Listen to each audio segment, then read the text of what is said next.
Donc, on se retrouve aujourd'hui, bonjour, pour l'exercice numéro 4 de Proba, qui était à faire pour aujourd'hui. Et on avait dans la précédente séance traité la question 1AB et on en était à la question 2A.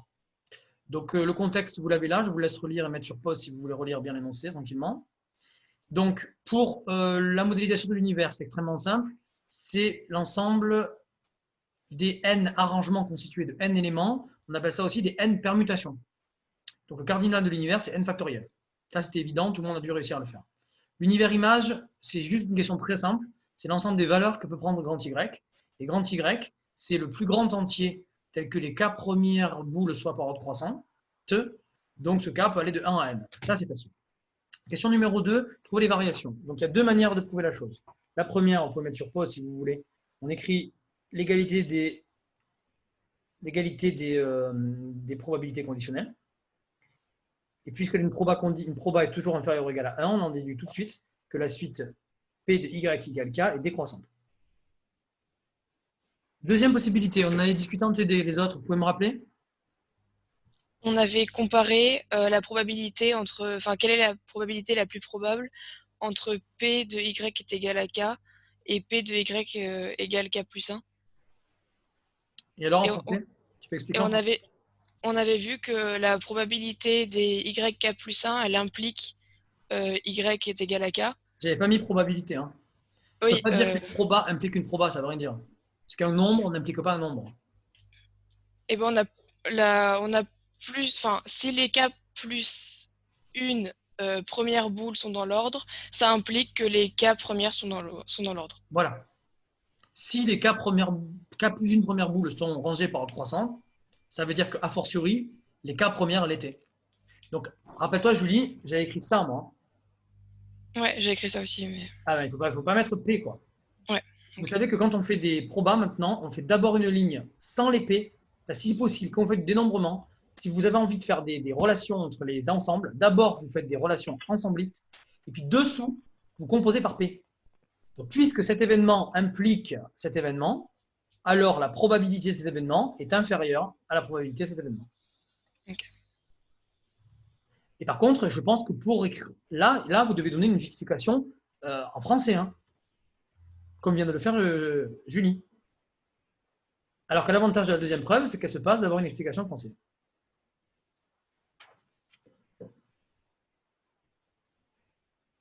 Donc, après discussion que je n'ai pas enregistrée, on en est arrivé à la conclusion que la deuxième preuve est abusive parce que Y égale K présupposerait que Y égale K plus 1 ne puisse pas se produire, puisque Y égale K, ça veut dire que le K plus unième numéro n'est pas strictement supérieur au Km. Donc, cette probabilité serait nulle. Donc, il y a un problème dans cette égalité-là. Et dans celle-là, alors effectivement, l'implication, il faut lui donner un sens. Ce qu'il faut expliquer, c'est que quand on crée nos n-uplets, il y a moins de n-uplets qui satisfont ça que de n-uplets qui satisfont ça. Puisque, en fait, le nombre de combinaisons pour ordonner les k plus 1 premiers chiffres par ordre croissant sont incluses dans l'ensemble des. Je dis combinaisons, je dis arrangement, hein, excuse-moi. Arrangement est inclus dans l'ensemble des arrangements qui ordonnent les k premiers chiffres. OK. Donc, moralité, c'est plutôt la première preuve qu'il faut faire. Alors, sachant que, qu'on soit bien clair, vous avez vu pour la suite de l'exercice, la petite b, elle n'était pas cruciale, puisque dans la petite d, on va trouver la loi. Donc, puisqu'on va trouver la loi, on va redémontrer a posteriori le caractère décroissant de la suite. Donc, évidemment, c'est plutôt qualitatif cette histoire-là, mais c'est pour vous montrer que parfois, si on n'arrive pas à trouver des lois, on peut quand même obtenir des informations sur les objets, uniquement en faisant des interprétations en termes de dénombrement. Alors maintenant, question petit c très piégeuse. Parfois, il y en a dans les sujets de concours. On vous donne le résultat et on vous demande de l'expliciter. Alors, Lubin, qu'est-ce que tu avais dit? Pour le K parmi N, j'ai dit qu'on plaçait donc les K boules par ordre croissant. Ouais, j'ai pas écrit beaucoup plus, hein. Et Ouais. pour le N-K factoriel, donc il reste, vu qu'on a placé K boules, il reste N boules à placer. Donc c'est un N-K arrangement. Et là, l'ordre n'influe pas. Donc on pourrait théoriquement avoir encore un chiffre plus grand, mais c'est pas grave vu qu'on cherche carte de Y supérieur à K. Tu peux Donc on les préciser place. aussi, on place les k boules par ordre croissant. Pourquoi k parmi n? Qu'est-ce que tu choisis en fait? Des places? Non, pas les numéros. Oui. Les numéros. Ok, ouais, donc il faudrait mettre. On choisit les numéros. On choisit le numéro des boules. Des K premières boules rangées par ordre croissant. Ok. Donc K parmi N, c'est le choix des K premières boules rangées par ordre croissant.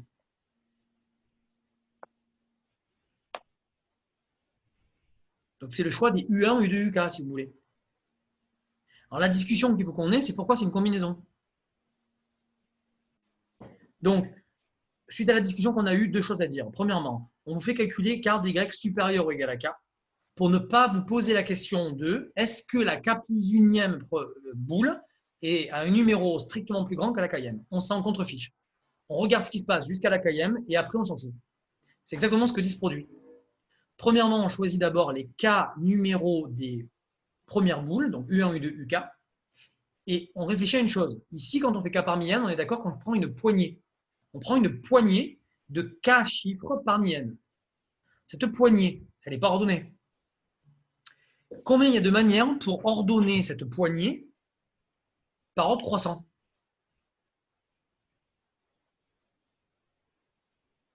Je vous donne K numéro, je vous dis rangez-les par ordre croissant. Combien vous avez de possibilités? K parmi N. Non. Ça a déjà été choisi. K parmi N, ça a été choisi. Une seule?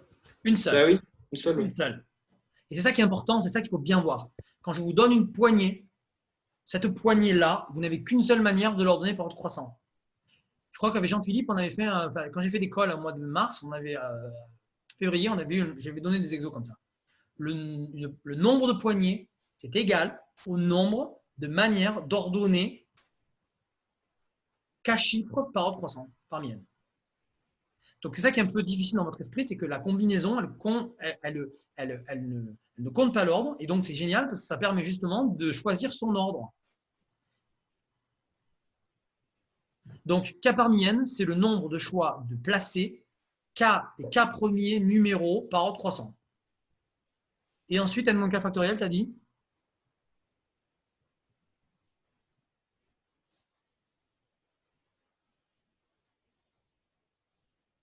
Ou quelqu'un d'autre, c'est quoi le choix de. C'est qu'est-ce qu'on compte quand on fait N-K factoriel?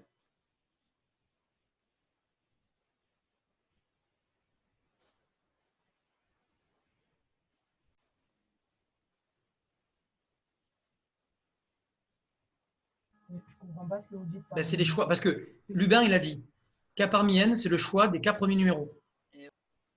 Donc N-K factoriel, c'est quoi? Le choix des N-K numéros. Voilà. Le choix de la place des N-K derniers numéros. C'est le nombre de choix de répartir par ordre les N-K derniers numéros de manière aléatoire. Il n'y a plus de contrainte. Donc c'est le choix de permutation, tu as raison Laura, c'est ça, hein, c'est le choix de permuter les N-K numéros restants dans le N arrangement. Après, par étude de probabilité, donc on trouve facilement la probabilité de Y supérieur à K. Donc ça simplifie très bien.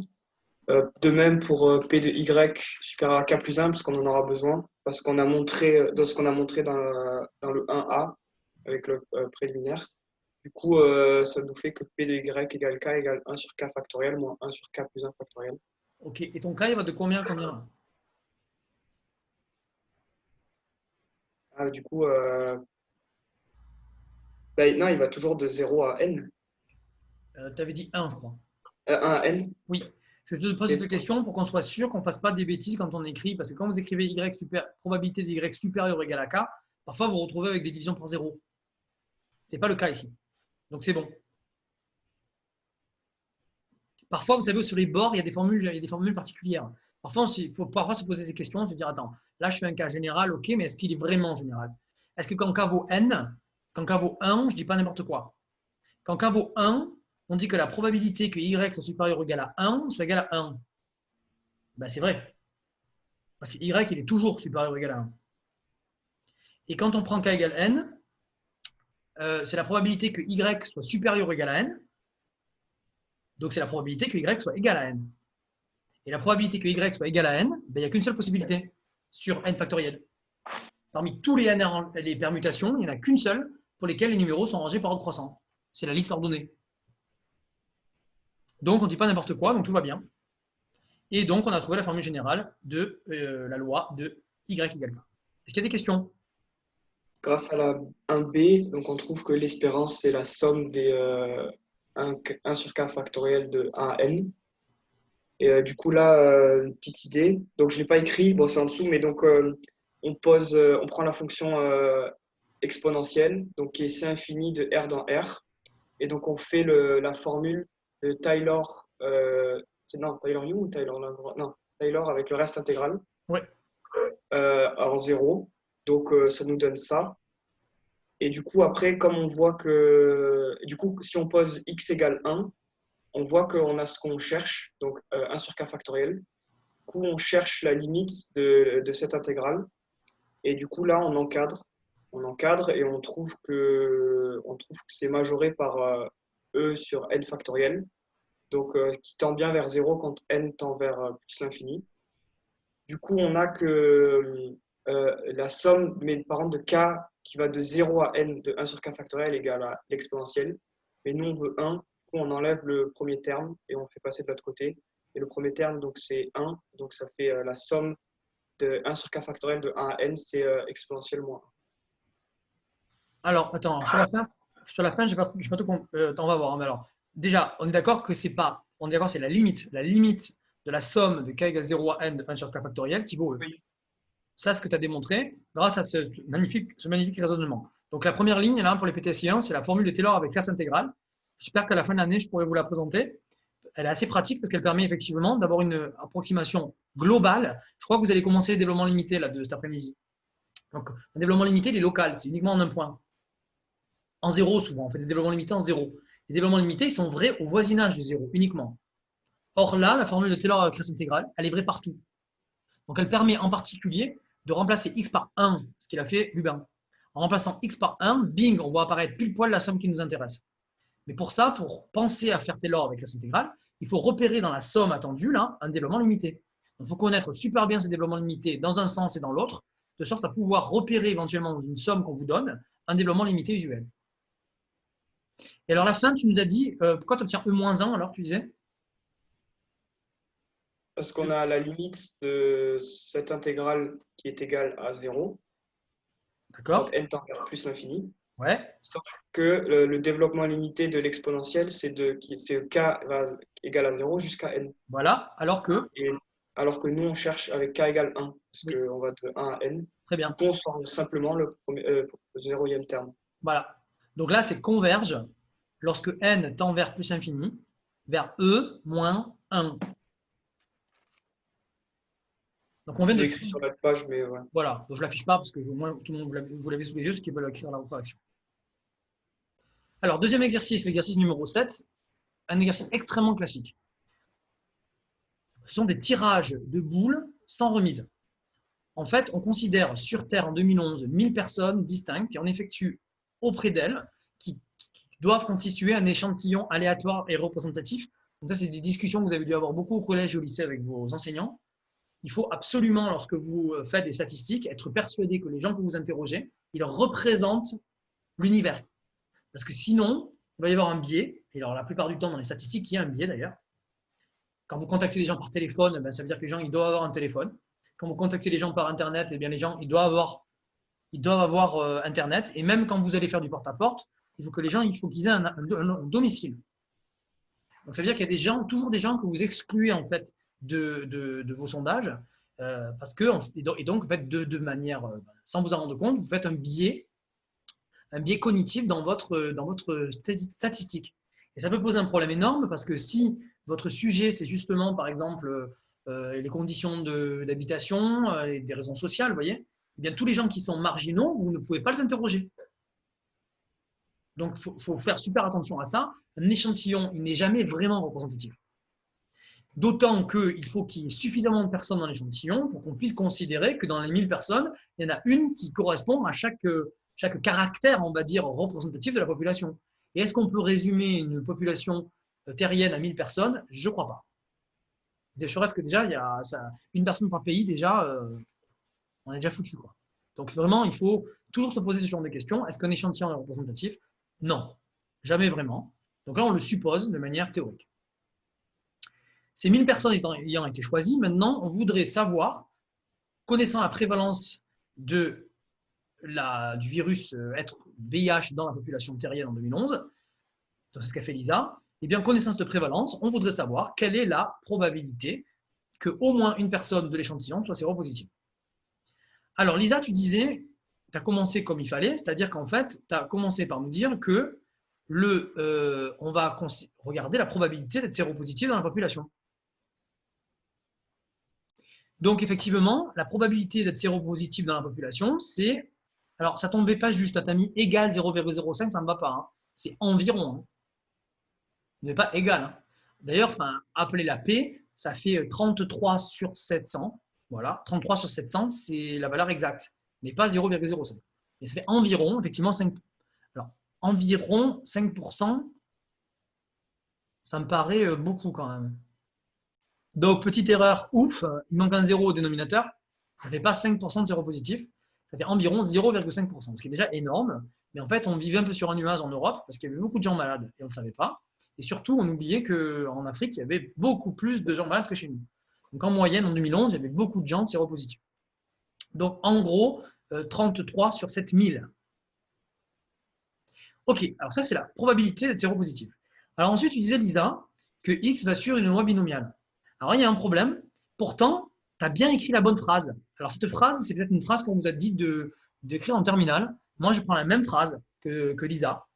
Pour justifier qu'une loi est binomiale, c'est la phrase « on répète 1000 fois de manière indépendante ». Indépendante, on n'avait pas reparlé hein, encore. Hein. Ça revient, ça y est. On répète 1000 fois de manière indépendante une épreuve aléatoire dont le succès est la personne est-elle séropositive. Alors, c'est quoi qui n'est pas bon justement de cette phrase-là? Qui va donc démontrer que grand X ne suit pas une loi binomiale. Qu'est-ce que vous en pensez? Ben, on répète pas 1000 fois, c'est une poignée là, c'est plus on prend une poignée directement de 1000 humains. Donc les séropositifs, ils sont là, ils sont présents, on les a les 1000, mais on va pas, c'est pas comme si on lançait une pièce ou une épreuve dans laquelle on pouvait constituer un NUplay. Alors ça c'est une discussion qui est intéressante. Quand on dit qu'on interroge 1000 personnes, il y a deux manières de voir l'interrogation. Ou une interrogation simultanée, c'est-à-dire que vous appelez 1000 personnes en même temps et vous donnez le stock de réponses, ou bien vous les appelez une après l'autre, et puis à la fin, vous mélangez les résultats. Ce sont deux modélisations qui sont équivalentes, et je pense, vous rappelez-vous, la semaine dernière, les PTC1, on avait fait des exos comme ça, c'était il y a 2 semaines, où on avait dit que, suivant les exos, on pouvait décider de mettre de l'ordre ou pas d'ordre. Si vous ne mettez pas d'ordre, vous raisonnez avec des combinaisons. Si vous mettez de l'ordre, vous raisonnez avec des arrangements. Tu as le droit de mettre de l'ordre si tu veux. Donc Lisa, elle a le droit, si elle veut, de dire qu'elle répète 1000 fois l'épreuve. Elle a le droit. Il n'est pas indiqué dans l'énoncé s'il y a d'ordre ou pas. Donc si elle veut modéliser l'univers par un uplé, elle a le droit. Tu vois le truc? Mais par contre, c'est intéressant de dire quel mot dans sa phrase est faux, mathématiquement.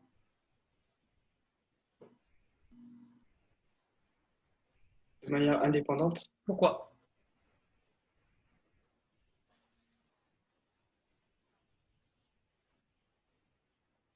Mathématiquement, pourquoi le mot indépendant n'est pas justifié ici? Pensez au tirage de boules. Hein. Comme il a dit tout à l'heure, je ne sais pas qui parlait, mais là, on les prend tous d'un coup. C'est pas un après l'autre. Mais alors, si on les prend un après l'autre, pourquoi les tirages ne sont pas indépendants? Parce qu'on teste l'un, puis l'autre, puis… Cela, l'énoncé ferait croire qu'on les teste tous en même temps, non? Ouais, mais tu ne me donnes pas l'argument.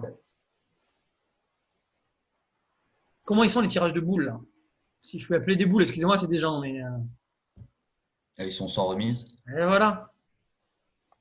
Il faut que vous arriviez à trouver les mots-clés, enfin, intervenez les pétations aussi. Hein. Ici, le problème, c'est que c'est un tirage sans remise. Alors, Lisa t'a dit avec remise. Et c'est ça le problème. Et c'est la question numéro 3. C'est que en terminale, on a dû vous expliquer que compte tenu du fait qu'on prend 1000 personnes, que sur Terre, il y en a 7 milliards. 1000, il est négligeable devant 7 milliards. Et le nombre de séropositifs, c'est 33 millions, qui est énorme. 1000, c'est négligeable devant 33 millions. Donc ça veut dire que même si vous prenez un séropositif, il va en rester un de moins que 33 millions. Vous êtes d'accord que la nouvelle probabilité d'être séropositif, c'est plus 33 millions sur 7 milliards. C'est 33 millions moins 1 sur 7 milliards moins 1. Eh bien, il est assez facile de concevoir que 33 milliards moins 1 sur 7 milliards moins 1 est très proche de 33 milliards sur 7 milliards. Excusez-moi, 33 millions. J'espère que je n'ai pas dit milliards depuis tout à l'heure. 33 millions moins 1 sur 7 milliards moins 1, c'est très proche de 33 millions sur 7 milliards. Donc, comme ces probas sont très très proches, souvent on approche la loi qu'on va étudier maintenant par une loi binomiale. Mais ce n'est pas une loi binomiale, c'est une approximation. Alors, question numéro 2. Donc, en gros, il n'y a pas X ne suit pas une loi binomiale car les tirages ne sont pas indépendants. Qu'ils soient simultanés ou successifs, vous avez le droit d'utiliser le mot indépendant. Hein. Si des tirages sont simultanés, ils ne sont pas indépendants. Obligatoirement. Et du coup, monsieur, Oui. ici, il faudrait presque faire de l'échantillonnage avant de commencer l'exercice. Qu'est-ce que tu veux dire par l'échantillonnage? Bah, être sûr que le nombre de personnes qu'on prend, il est, comment dire, il représente vraiment toute la population. Ah oui, oui, ça c'est le débat que j'ai eu au début avec vous. Hein. Dans l'énoncé, il y a écrit on constitue un échantillon aléatoire et représentatif. Donc on présuppose que dans les 1000 individus qu'on pioche, il y a une probabilité petit p, il y a une proportion exacte petit p pour qu'il soit séropositif. C'est une hypothèse. Ok. D'accord. Alors, pour la question numéro 2, Lisa, elle n'a pas fait ce qu'elle a fait pour la 3. Et c'est dommage. Parce que Lisa, ce que tu as fait pour la 3, c'est génial. Évidemment, pour trouver la probabilité qu'au moins une personne soit séropositive, on va passer par l'événement contraire. Donc, il faut faire exactement pareil pour la 2 et pour la 3. Donc, pour la 3, regardez la preuve de Lisa. C'est nickel. C'est parfait. Elle n'a pas fait l'application numérique. Mais voilà ce qu'on obtient pour la probabilité d'être d'abord au moins une personne séropositive. Attention, avec l'approximation binomiale. Alors, est-ce que quelqu'un a réussi à trouver le calcul pour, dans le cas où la loi n'est pas binomiale? Andoni, dis-nous. Pour la 1, par contre, j'ai fait faux, mais pour la 2, en fait, j'ai créé, je suis passé par l'événement X égale à 0, l'événement contraire. Et j'ai créé les événements SI, c'est la personne I est séropositive. Donc, c'est en fait toutes les intersections des SI bar. Oui. Sauf que vu que les événements SI bar ils sont mutuellement indépendants, je suis passé par leur produit, le produit des probabilités. Donc, du coup, on obtient P de X supérieur ou égal à 1, qui est égal à 1 moins le produit des SI bar, enfin les probas des SI bar. Donc, ici, c'était 1 moins P, donc 33 sur 7000. Donc, ça fait 1 moins 6967 sur 7000, exposant 1000, vu qu'on le répète 1000 fois. Ok, donc la question qu'il faut qu'on se pose, c'est est-ce qu'on a le droit d'utiliser la mutuelle indépendance? Est-ce qu'on a vraiment le droit?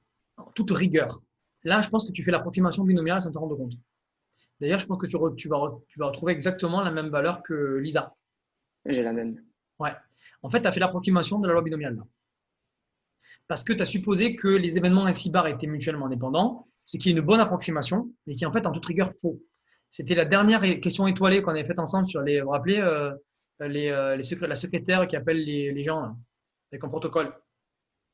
Ici, en fait, il n'y a pas d'indépendance. Donc, en fait, c'est la formule des probas composés qu'il faut appliquer ici. Ok. Ouais. Okay. C'est quand vous piochez quelqu'un qui n'est pas séropositif, a priori, vous influencez le sondage d'après. Parce qu'il vous manque une personne, vous avez enlevé une personne non séropositive du jeu. Du sondage. Pas trop un jeu.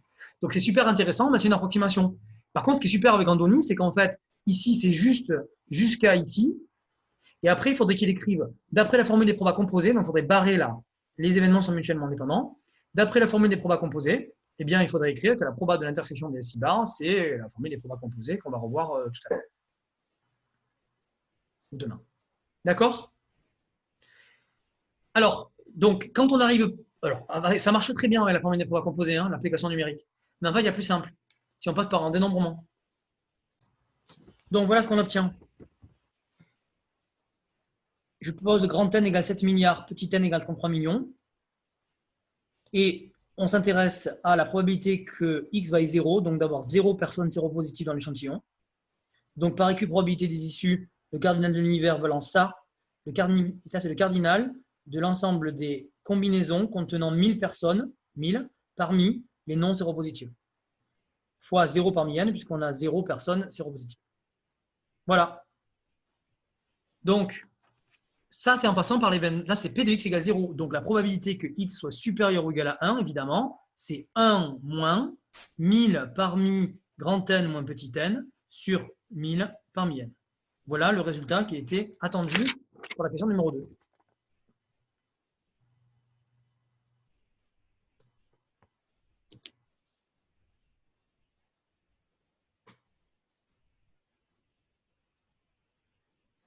Donc, tout à l'heure, petite erreur qui avait été envoyée. Attention, ici, on va le revoir aujourd'hui, mais c'est la loi binomiale. Elle donne 0 personnes séropositives, P puissance 0, voire 1 moins P puissance 1000.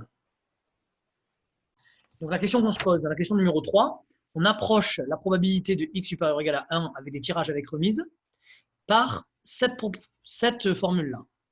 Et la question qu'on se pose, c'est est-ce que ce nombre-là, il est proche de ce nombre-là? Ce nombre-là, rappelez-vous, c'est celui qu'on avait obtenu sans remise. Ça, c'est sans remise et ça, c'est avec remise. Vous voyez que ce n'est pas la même formule. C'est bien sûr bien plus pratique d'utiliser celle-là que celle-là. Mais est-ce qu'on a vraiment le droit d'appliquer celle-là par approximation? Eh bien, il faudrait vérifier que ça marche. Eh bien, effectivement, ça va marcher pour la raison qu'un coefficient binomial, c'est un quotient de factoriel et on peut aisément démontrer que, en fait, on peut l'approcher sous certaines conditions par des puissances. Je peux vous le montrer en 2 secondes, si vous voulez. Donc voilà comment ça fonctionne. Un coefficient binomial, par définition, s'écrit comme ça. Il peut s'écrire aussi de cette manière-là. Ce n'est pas un factoriel, ça. Ça, c'est rien. Et si P est négligeable devant Q, alors on va approcher le numérateur par Q puissance nombre de termes, Q puissance P. Et si vous injectez ce quotient dans l'approximation du numérateur et du dénominateur, vous allez retrouver ça. Voilà. C'est la raison pour laquelle, en fait, la loi qu'on va qualifier aujourd'hui de hypergéométrique peut être approchée par la loi binomiale à condition que le nombre de personnes qui satisfont le succès soit négligeable, enfin, le nombre de tirages, excusez-moi, soit négligeable devant le minimum, entre le minimum du nombre qui satisfont le succès et du nombre de personnes qui satisfont l'échec. Voilà, c'est une partie un petit peu délicate. On va en parler tout de suite. Alors, je propose qu'on passe dans le chapitre par compétences et qu'on écrive un petit peu tout ce qu'on a raconté aujourd'hui sur les lois binomiales et sur les lois non binomiales. Alors, voilà où on en était. Nous sommes en train d'étudier les lois usuelles de probabilité. La première loi usuelle, c'est la loi uniforme. Donc, c'est une loi qui, en général, se voit très aisément dans les exercices. C'est une loi simple, c'est un tas de sable horizontal. Toutes les issues ont la même probabilité de réussite. Grand B, loi binomiale. Alors, je propose de donner une définition mathématique et non pas une définition en termes d'épreuve, parce qu'une définition en termes d'épreuve, elle est toujours sujette à interprétation. Alors qu'une définition mathématique, pas de souci. On se donne un antinaturel non nul, ça va être le nombre de répétitions. On se donne un P appartenant à 0,1, ça va être la probabilité du succès. Alors succès, on dit succès entre guillemets, dans l'exercice qu'on vient d'étudier, évidemment, la probabilité d'être séropositive n'est pas un succès. Hein. Donc c'est un mot mathématique, succès. Hein. Eh bien, on dit que x suit une loi binomiale de paramètres NP, et on note comme ça, je pense que c'est la notation que vous utilisiez en terminale, BNP, x, flèche, cette petite flèche arrondie en forme de parapluie, ça veut dire que ça se lit suit la loi. X suit la loi binomiale de paramètres NP. Si son univers image, c'est 0, l'ensemble des entiers de 0 à n, et si la probabilité de x égale k est donnée par cette égalité. Alors, ça tombe bien qu'on ait les deux classes ensemble réunies ici, parce que cet argument usuel de preuve, moi j'insiste pour que vous le donniez au concours. Alors, entre enseignants, on n'a pas tous les mêmes marottes, hein, on n'a pas tous les mêmes habitudes. Moi, c'est une habitude qui me paraît importante pour la raison qu'on vient de rencontrer tout de suite dans l'exemple numéro 7. Si vous n'écrivez pas la phrase magique vous n'allez même pas vous questionner de l'indépendance. Et si vous ne vous questionnez pas l'indépendance, vous risquez de trouver une loi fausse. Tout à l'heure, on a bien vu qu'on avait la bonne phrase, mais on n'avait pas. L'indépendance, en fait, n'était pas vraie. Donc, lorsque l'indépendance n'est plus vérifiée, ce n'est plus une loi binomiale.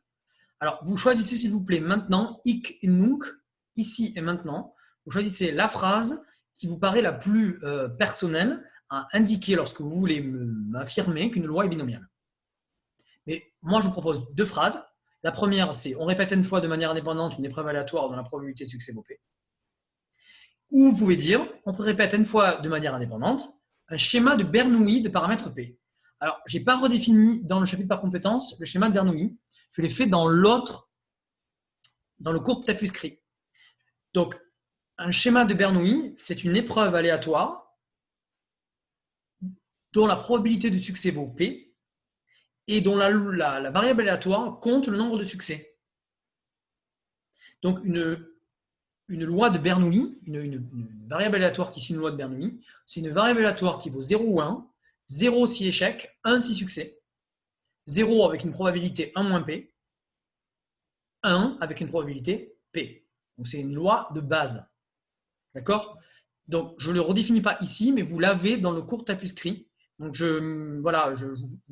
vous pouvez le regarder et bien le mettre. Vous pouvez même le rajouter si vous voulez tout à l'heure. Si vous voulez, en fait, vous pouvez injecter ici, entre grand A et grand B, là, ici, juste avant grand B, la loi de Bernoulli. Moi, je n'en parle pas ici, parce qu'elle est dans le cours Tapuscrit, parce qu'on va assez peu l'utiliser. Donc, un schéma de Bernoulli, c'est une répétition, en fait, d'épreuves de Bernoulli. Alors, évidemment, à chaque fois, il faut vérifier que les tirages qu'on fait, ils sont avec remise. Sinon, la probabilité de succès, elle va s'abaisser. Elle va se modifier, en tout cas, suivant ce qu'on a pêché avant. OK? Dans cette phrase, j'y tiens. Hein. Parce que sinon, vous allez me dire, allez, hop, j'ai l'impression que c'est une loi binomiale. Vous allez faire tout le calcul avec des binomiales. Et en fait, il n'y a aucune justification. Alors, comme en plus en sup, il n'y a que deux lois, en gros, il y a uniforme et binomial, en gros, vous allez toujours me dire binomial, vous n'allez pas réfléchir. Donc, attention. Alors, bien sûr, évidemment, il faut faire une preuve, parce qu'en fait, c'est la preuve d'Andoni. C'est ce qu'il nous a montré Andoni tout à l'heure dans l'exercice. Parce qu'évidemment, ça, c'est une formule mathématique abstraite. En quoi cette formule mathématique abstraite, elle correspond à la proposition numéro 5? Eh bien, je vous laisse lire ça, hein, ce qu'il a fait Andoni. Mais là, je le fais dans le cas général. Donc, S6, c'est l'événement obtenir un succès à la IM répétition. On choisit d'abord K parmi N événements du type, alors là, c'est ça qui est délicat, il faut choisir la place des succès.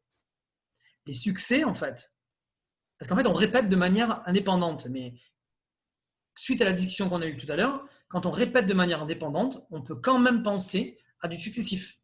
C'est du successif indépendant.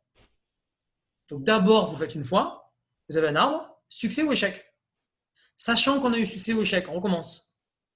Donc en fait, c'est un arbre à deux branches fractales. Quoi. 2 fois 2 fois 2 fois 2 fois 2 fois 2 fois 2 fois 2.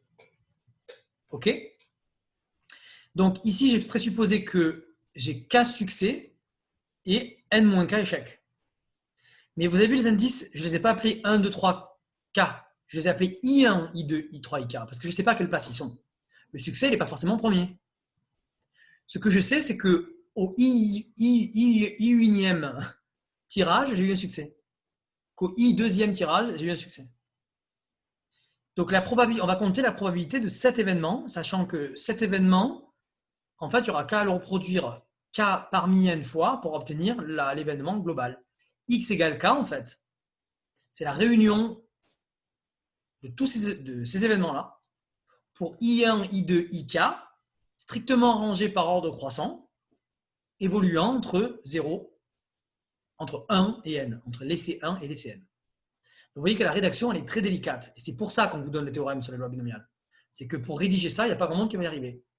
Donc, on vous donne le théorème.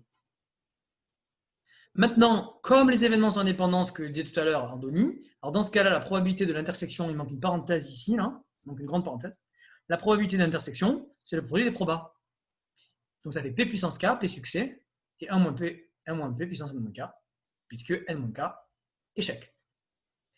Et puisque x égale k, c'est la réunion disjointe de tous ces événements, eh bien, on n'a plus qu'à multiplier ce qu'on vient d'obtenir par k parmi n. Donc, k parmi n, c'est la place des k succès parmi les n répétitions. P puissance k, c'est la probabilité des k succès. Et 1 moins p puissance n moins k, c'est la probabilité des n moins k échecs. Voilà comment est-ce que vous pouvez retenir la formule sur les lois binomiales.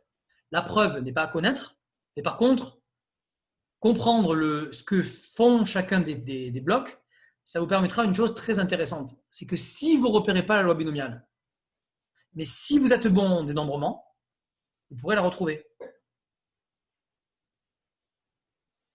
Alors en général, pour le concours, ce qui se passe, c'est que 90% des candidats ne comprennent pas ce qu'ils font et en fait, appliquent le truc.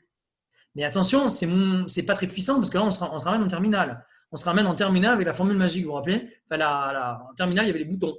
On est quand même un peu meilleur là. Hein, on a une formule. Mais en terminale, vous aviez les boutons. Bon, nous, on est des scientifiques quand même. Donc en fait, on veut savoir ce qu'on fait. Voilà. Donc, proposition numéro 6.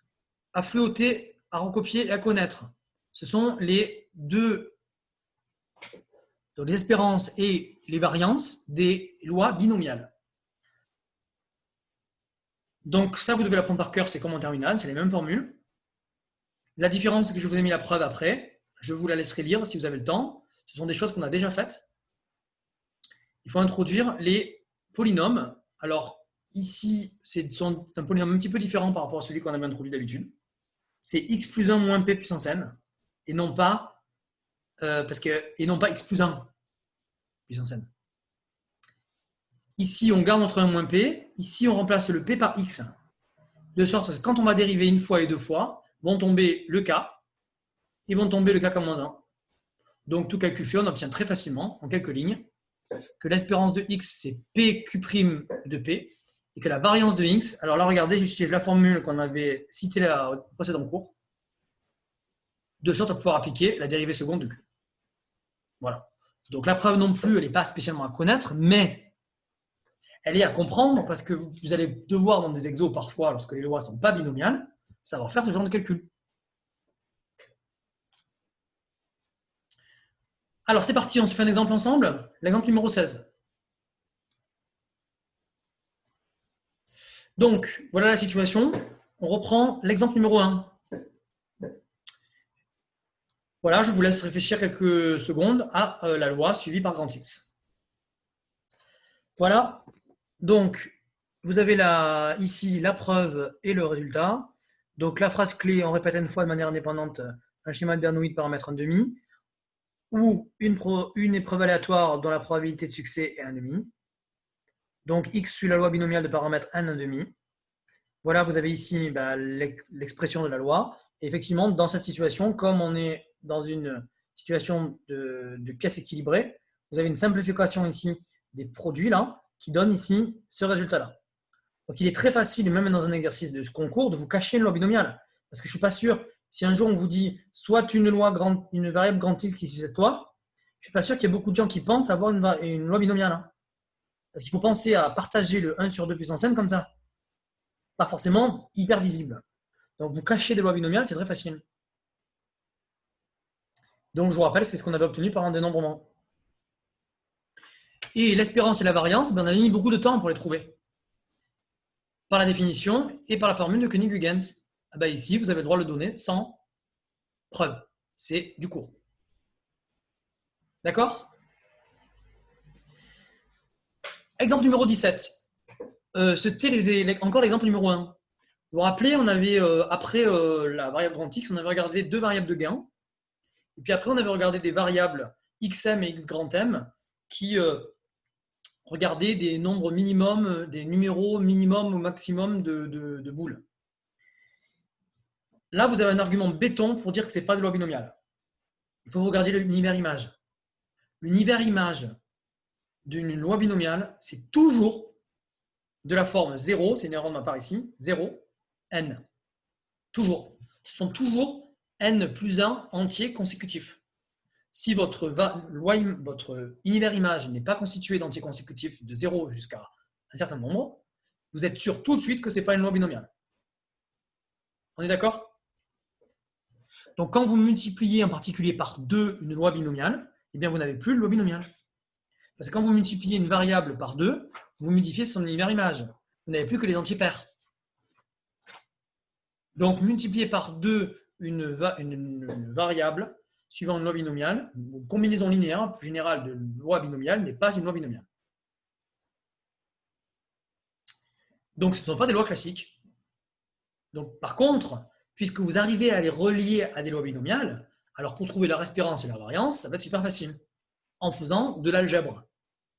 Donc, il y aura encore des exos comme ça, hein, c'est l'exo numéro 10, où en fait, on vous demandera de faire un petit peu d'algèbre sur les espérances et les variances, sachant que elles sont, les variables qu'on vous donne sont reliées à des lois usuelles.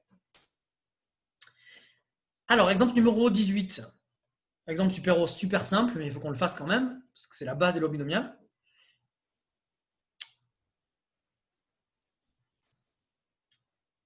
Donc, complétez la phrase au pointillé ici, mettez sur pause si vous voulez la correction dans quelques secondes.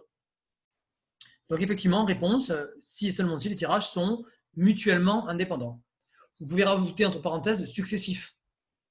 S'il n'y a pas de successif, donc si c'est du simultané, on perd forcément l'indépendance. Donc, les lois binomiales font toujours intervenir des jeux successifs indépendants. Donc, on répète en fait toujours le même jeu une fois. Avec remise du coup. Forcément avec remise.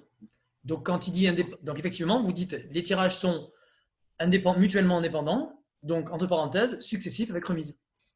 Forcément.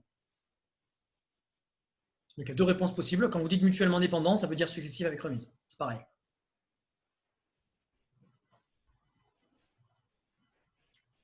Voilà.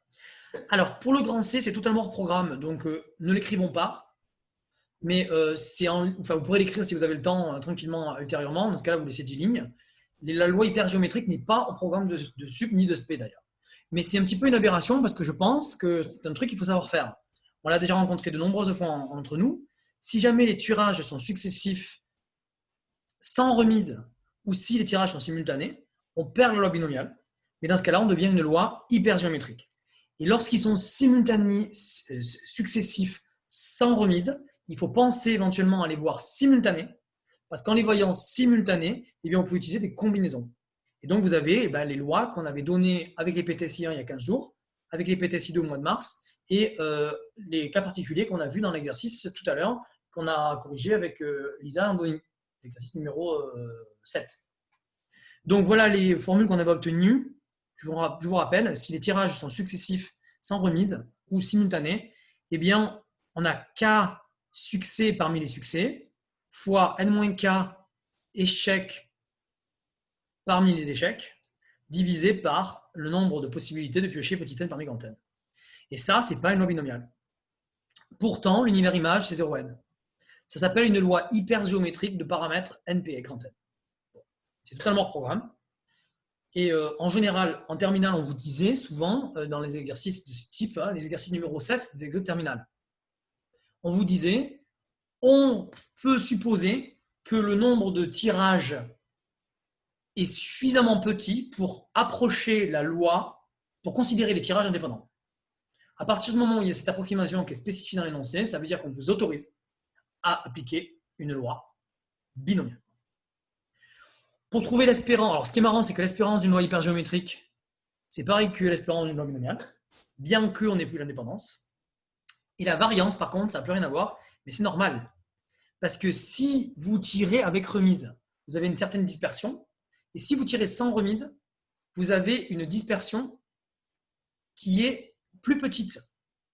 Parce qu'en fait, plus vous tirez, et plus vous enlevez des gens, donc a priori, plus vous vous rapprochez de la situation uniforme, en fait, de la situation où en fait, plus vous vous rapprochez a priori, vous diminuez la dispersion, vous resserrez vos valeurs. Donc la variance est légèrement plus petite, c'est NP1-P fois un nombre plus petit que 1. Vous avez une dispersion moindre que pour la loi binomiale. Voilà. Mais l'explication que j'ai donnée n'est pas très probante. Il faut faire un calcul. Ok, alors, ce que je voudrais qu'on fasse aujourd'hui pendant la demi-heure qui nous reste, c'est passer au couple de variables aléatoires. Alors, c'est une partie qui est très facile. C'est très facile comme partie. Ça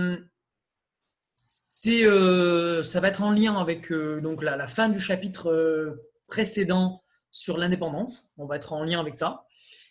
Et le concept de ce grand cadre, c'est d'essayer de voir si deux variables sur un même univers sont liées ou pas, sont indépendantes ou pas. On a envie de voir, on a envie d'étudier simultanément deux indicateurs, deux variables sur un même univers. Donc, en statistique, c'est hyper courant qu'on fasse ce genre de choses.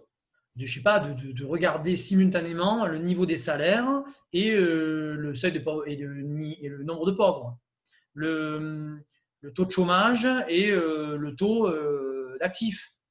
En fait, souvent, on regarde simultanément deux variables sur un même univers et on essaie de voir si elles sont liées l'une à l'autre.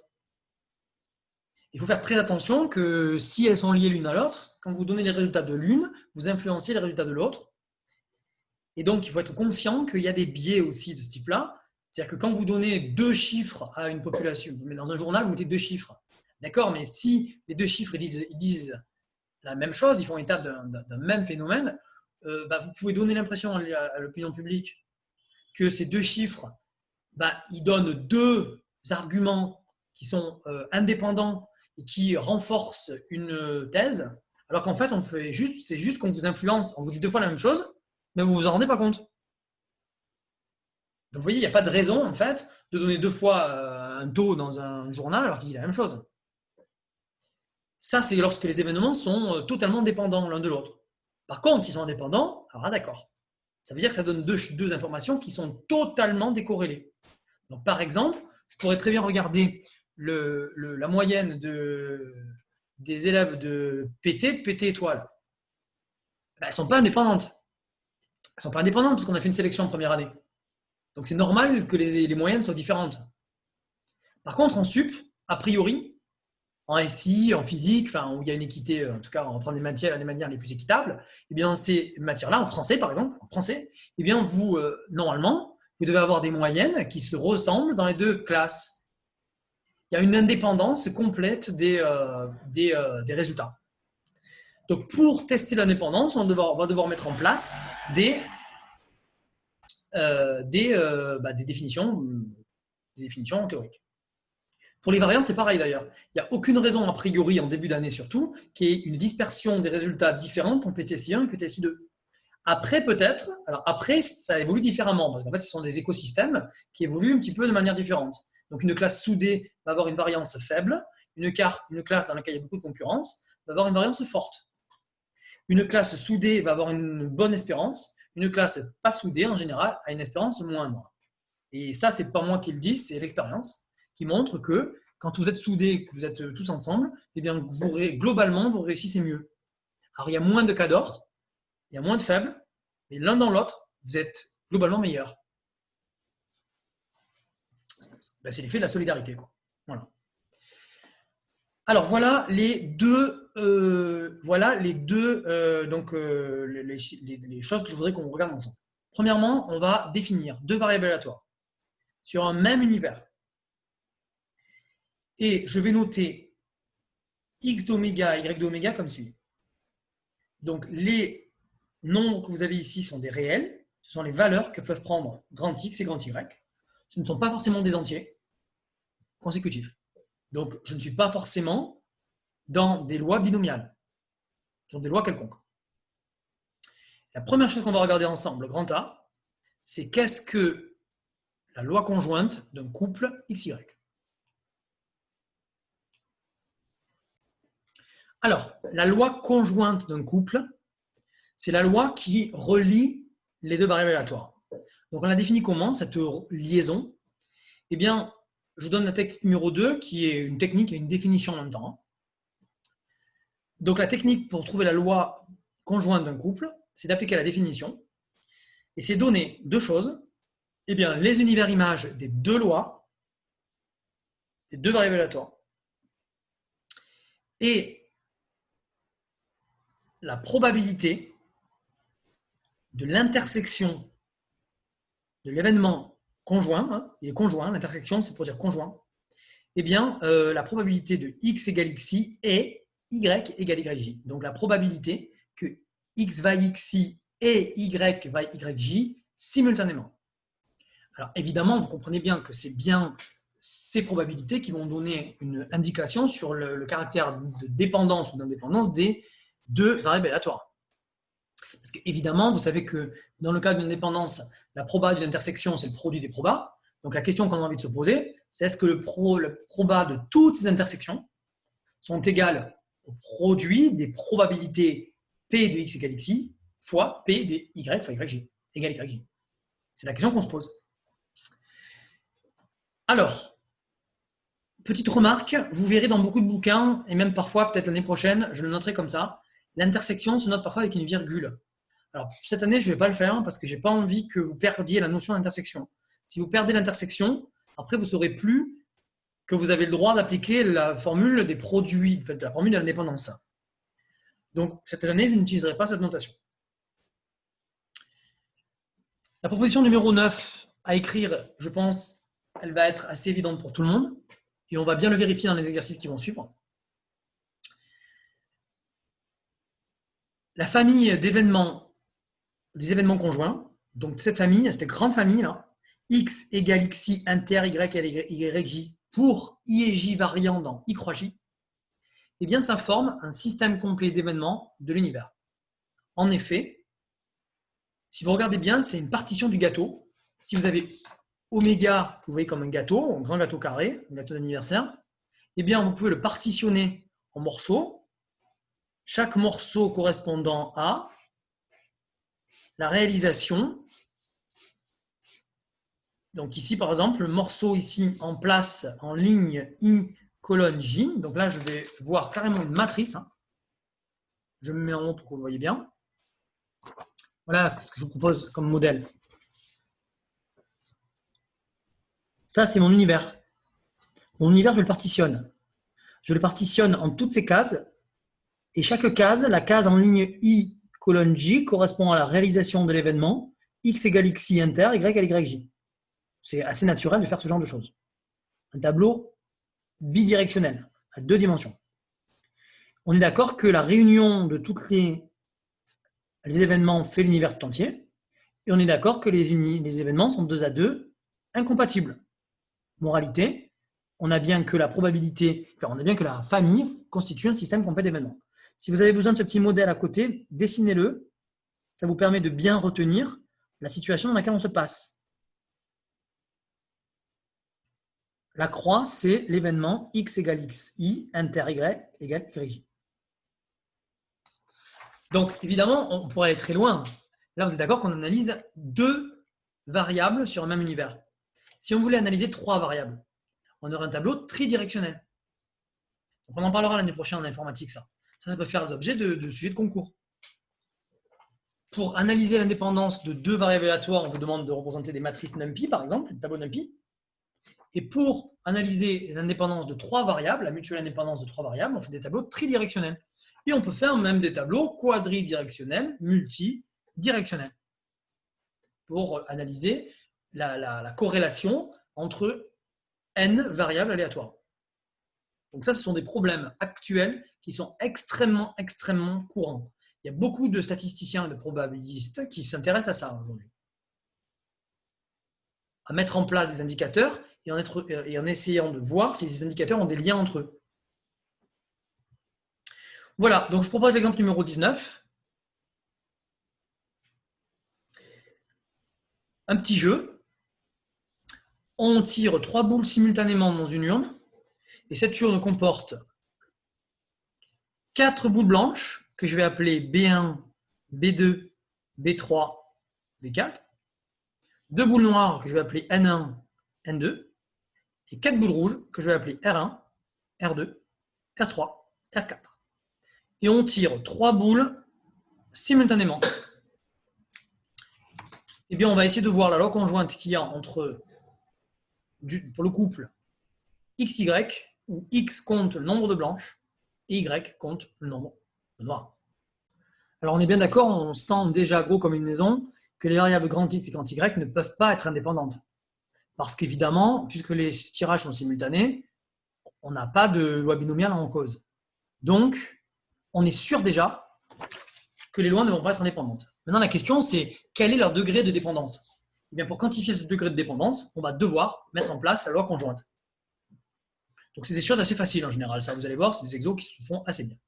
Alors, je rappelle que pour trouver une loi conjointe, on doit d'abord donner les deux univers images. Donc ça sort tout seul. Je vous rappelle aussi, je ne vous l'ai pas rappelé dans la technique numéro 2, que si on compte faire du dénombrement, ce qui va être le cas ici, évidemment, il faut d'abord parler de l'univers. Alors, évidemment, ça ne surprendra personne, l'univers est l'ensemble des trois combinaisons des 10 boules de Lyon. Ça me permet de vous rappeler que l'univers d'une épreuve, ça se lit dans la première phrase de l'énoncé. Attention au piège. Il y a beaucoup de gens qui croient que l'univers, il est en lien avec les variables aléatoires ou avec tous les événements qui sont donnés dans l'énoncé. Non. L'univers, c'est uniquement le jeu général sans se poser la question de quels sont les résultats que l'on voudrait compter. Donc l'univers, c'est l'ensemble des trois combis des 10 boules de Lyon. Ça, c'est facile. Ensuite, combien de boules blanches on peut piocher? On tire 3 boules simultanément, donc on peut piocher entre 0 et 3 blanches. Ensuite, combien de boules noires on peut piocher? Alors évidemment, on pioche 3 boules, mais il n'y a que 2 noirs. Donc au maximum, on ne peut piocher que 2 noirs, simultanément. On n'est pas avec remise, hein, mais simultanément.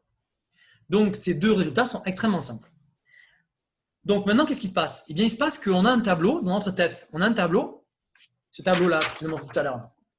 On a un tableau, ici, c'est toutes les valeurs possibles que peut prendre X, ici, c'est toutes les valeurs possibles que peut prendre Y. Donc, on a un tableau qui a 3 lignes et 2 colonnes. C'est un tableau, 4 lignes, excusez-moi. 4 lignes de 0 à 3 et 3 colonnes. Donc, c'est un tableau qui a 12 cases. Trouver la loi conjointe, c'est trouver les valeurs que l'on peut mettre dans ces 12 cases. Alors, il y a deux manières de faire l'exo. Il y a celui qui va dire, je vais d'abord regarder ce qu'il y a dans la case en haut à gauche, puis après, je vais trouver le deuxième élément, le troisième, le quatrième. Et là, vous avez donc 12 calculs à faire. En fait, vous allez en avoir un peu moins, parce que vous savez qu'avec un petit peu de Tsudoku, avec des soustractions, vous allez pouvoir remplir votre tableau par des soustractions adaptées, adéquates. Mais ce n'est pas du tout comme ça qu'on va faire. Moi, ce que je vais vous demander, c'est de me trouver la formule générale. Donc, ce qui est demandé, c'est quoi? C'est de trouver la formule générale de la loi conjointe, c'est-à-dire la proba que grand X vaille xi et y vaille yj. Évidemment que xi ici, c'est un nombre entre 0 et 3, donc je vais l'appeler i. Donc, le deal, le challenge, c'est de trouver, de prendre donc quel que soit i appartenant à 0, 3, quel que soit j appartenant à 0, 2, trouver par un petit dénombrement la probabilité que x vaille i et que y vaille j. Voilà ce que vous devez faire. Je vous laisse quelques secondes pour faire ça.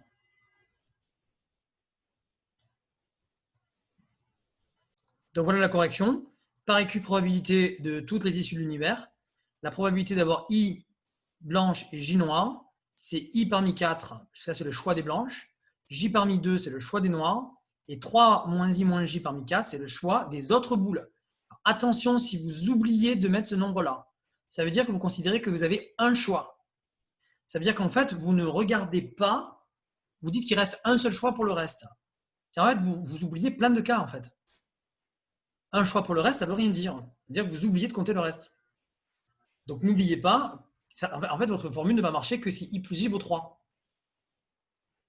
Sinon, si i plus j ne vaut pas 3, votre formule est fausse. Et bien sûr, le cardinal de l'univers, c'est 3 parmi 10, c'est évident. D'accord pour tout le monde? Donc là, j'ai ma formule générale. Alors, je ferai remarquer que, évidemment, il y a des cas impossibles. Évidemment, il y a des cas impossibles parce que mon j, par exemple, il va de 0 à 2 et mon i vont de 0 à 3, donc ça, c'est jamais nul. Mais par contre, ici, on peut avoir des soucis. C'est que si 3 moins i moins j, il est négatif, alors ça, c'est pas possible non plus. Donc ça, c'est pas possible non plus. Il y a des situations où il va y avoir des zéros. Quand même. Il va y avoir. Ah, si, c'est possible. Ouais, bien sûr, si. Parce que ça peut être négatif. Si par exemple j vaut 3 et j vaut 2 et i vaut 3, on fait 3 moins 5. Donc l'inconvénient ici de cette formule-là, c'est qu'a priori, on pourrait dire qu'elle n'est pas vraie lorsque i plus j est supérieur strictement à 3. Donc là, il y a deux manières de rédiger. Ou vous dites cela avec i plus j inférieur ou égal à 3, accolade, 0 sinon. Je pense que c'est comme ça qu'il faut le faire. C'est le mieux. Au moins, il n'y a pas d'ambiguïté. Donc, vous complétez cette formule-là si i plus j est inférieur ou égal à 3, accolade, dessous, 0 sinon. Alors, après, il y a aussi une convention qui consiste à laisser, même si on ne le dit pas, une convention qui dit qu'un coefficient binomial pour lequel le bas est plus grand que le haut ou le bas est négatif est un coefficient qui est nul. Alors, si on prend cette convention, dans ce cas-là, la formule se généralise. OK? Mais on ne va pas faire comme ça. On va faire comme on a dit là. C'est clair pour tout le monde? Donc, bien sûr, il y a des probas qui sont impossibles. Pas des probas nuls, des événements impossibles. Voilà. Donc, j'aime bien cet exemple parce qu'il vous permet de voir sur un cas très concret que savoir compter, ça permet de trouver des petites lois simples sur les tirages de boules. Alors, le petit tableau dont je vous ai parlé, on ne va pas le faire tout de suite. On va le faire dans 2 minutes. D'abord, j'aimerais, grand B, vous dire ce que c'est que la loi marginale d'un couple. On vient de voir ce que c'est que la loi conjointe. Maintenant, on va regarder ce que c'est que la loi marginale d'un couple. Alors, c'est les lois marginales d'un couple. La définition, elle est toute bête. C'est pour ça que ça, un jour d'un concours, ne pas faire cette question, c'est vraiment dommage. C'est juste parce que vous ne connaissez pas le mot marginal. Et je vais expliquer d'où il vient. Définition, ce qu'on appelle les lois marginales, ce sont les lois de X et de Y, tout simplement. Donc les lois de X et Y sont appelées lois marginales du couple XY. Alors pour trouver ces lois marginales, vous avez 2 techniques. La première, c'est de trouver directement les lois de grand X et de grand Y.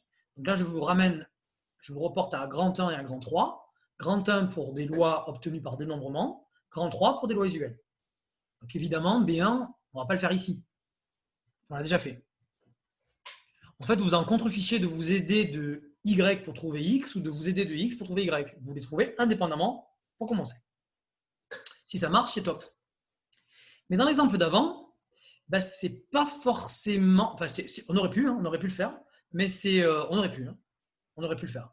C'est-à-dire trouver la loi qui compte le nombre de blanches, on aurait pu le trouver sans connaître le nombre de noirs. Ce n'est pas un choix que j'ai fait. Vous pourrez vous amuser à le faire, si vous voulez, de manière indépendante. Moi, ce que j'aimerais qu'on voit ensemble, pendant le temps qui nous reste, c'est B2. Comment est-ce qu'on fait lorsqu'on a trouvé la loi conjointe pour trouver les lois marginales? Eh bien là, on va s'aider de ce tableau, de ce fameux tableau, pour trouver des formules générales. Alors voilà. Le tableau en question, il est là. Donc, le tableau en question, c'est le tableau que je vous ai représenté tout à l'heure, mais ici, il est schématisé. Donc, voilà ce que je dis. En colonne, je vais mettre les valeurs de grand X. La première colonne, je vais mettre les valeurs de grand X. Donc, en fait, chaque ligne correspond à une valeur de grand X. Pour Y, je fais pareil. Chaque colonne représente une valeur de grand Y. Et puis, je pense que vous êtes accoutumés à ce genre de choses, parce que vous avez fait beaucoup de probas dans le secondaire. On met toujours une ligne de total, une colonne de total ici. C'est là que vous allez comprendre pourquoi on dit loi marginale. Les lois marginales, ce sont les lois à la marge du tableau. Ce sont les lois qu'on lit ici et ici. Alors, les petites notations que j'ai mises, quand je mets un point, là, P point virgule 1, ça, je mets un point, c'est pour dire que c'est un marqueur général qui peut valoir n'importe quoi. P.1, pour moi, c'est la probabilité que X vaille n'importe quoi et que Y vaille 1. Donc en fait, c'est la proba que Y vaille 1. Enfin, vaille Y1, pardon. De même, ici, ça c'est la probabilité que X vaille X1. ça ne vous surprend pas, parce que c'est le total. Donc si ici j'ai mis le total, ça veut dire que c'est le total de toutes les réalisations des événements qui sont ici. Donc ça donne la probabilité que x vaille x1. Alors maintenant, grâce à ce tableau, on peut très facilement retenir les formules qui sont au-dessus, que vous pouvez utiliser sans démonstration. Ce sont des formules extrêmement classiques. Ce sont les formules qui vous permettent de trouver les lois marginales à partir des lois conjointes. En fait, la démonstration est très facile. Je ne l'ai pas mise, mais elle est très facile à obtenir. Réaliser grand X égale XI, c'est la réunion des événements réalisés grand X égale XI et Y égale YJ pour J évoluant dans grand J. Et comme tous les événements que je viens de citer sont 2 à 2 incompatibles, alors la probabilité de leur réunion, c'est la somme de leurs combats. Je vous ai fait à l'oral. La preuve des 2 formules que je vous demande de bien écrire, elles sont très connues, au point qu'une fois que vous les aurez appliquées 3-4 fois, ça vous paraîtra évident de les écrire. Il faudrait quitter le chapitre de proba là, avec cette conscience-là. Ça y est, c'est évident. Je fais une somme parce que j'ai la partition dans la tête. Et évidemment, eh bien, ces propriétés traduisent ce qu'on fait dans le tableau. Pour trouver le résultat qu'il y a au bout de la ligne, on fait la somme de tous les éléments de la ligne. Et pareil en colonne. Donc, alors ce petit tableau, il faut le retenir bien. Hein. C'est vraiment le tableau général qui permet de voir les lois conjointes et les lois marginales. Donc, je répète que les lois marginales se lisent aux marges et les lois conjointes, la loi conjointe se lit au centre. Toutes les cases qui sont au centre du tableau donnent les résultats de la loi conjointe. Alors, voilà ce qu'il en est. Ça, c'est l'exemple 19, c'est le retour. C'est ce qu'on a fait juste avant.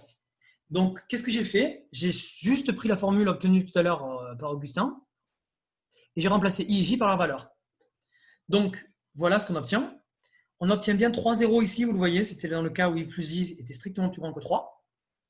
Et puis, toutes les valeurs que j'ai obtenues ici, là, 1/30, 1/10, 1/30, etc., ce sont les résultats numériques que j'ai fait pour vous.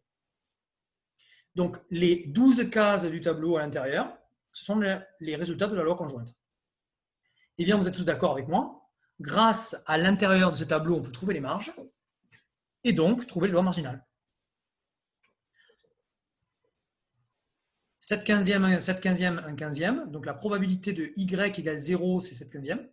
La probabilité de Y égale 1, c'est 7/15. Et la probabilité de Y égale 2, c'est 1/15. Pour obtenir ces valeurs-là, j'ai fait simplement la somme des éléments de chaque colonne. Et j'ai fait pareil sur les lignes. Alors, avec des petits sudoku, soustraction successive, vous pouvez bien sûr, dès que vous avez trouvé 7/15, 7/15, vous pouvez bien sûr trouver 1/15 par soustraction de 1. Idem en colonne. Alors, pour demain, vous aurez en particulier l'exemple l'exercice numéro 11. Donc, dans l'exercice numéro 11, on vous demande de prendre en compte 2 variables aléatoires qui suivent des lois de Bernoulli de paramètre 1/2. Donc, je rappelle qu'une variable aléatoire qui suit une loi de Bernoulli ne peut prendre que 2 valeurs, 0, 1. Et le nombre qu'on vous donne, évidemment, c'est le paramètre du succès. Donc, 1/2 pour la probabilité de succès de grand X, 2/3 pour la probabilité de succès de grand Y. Évidemment, grâce à ce tableau-là et grâce à l'indication qui vous est donnée dans l'exemple numéro 11, vous pouvez trouver sans aucun problème la loi conjointe du couple. Vous pouvez trouver sans aucun problème les lois marginales, enfin vous les connaissez déjà, les lois marginales, puisqu'on vous les donne.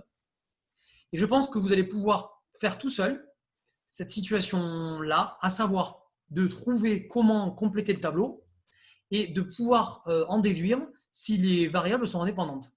Alors peut-être, voilà, la question 1 de l'exercice 11. Je pense aussi que vous pouvez faire pour demain l'exercice 12. L'exercice 12, c'est un exercice qu'on a déjà fait ensemble, mais je le formule avec des variables aléatoires.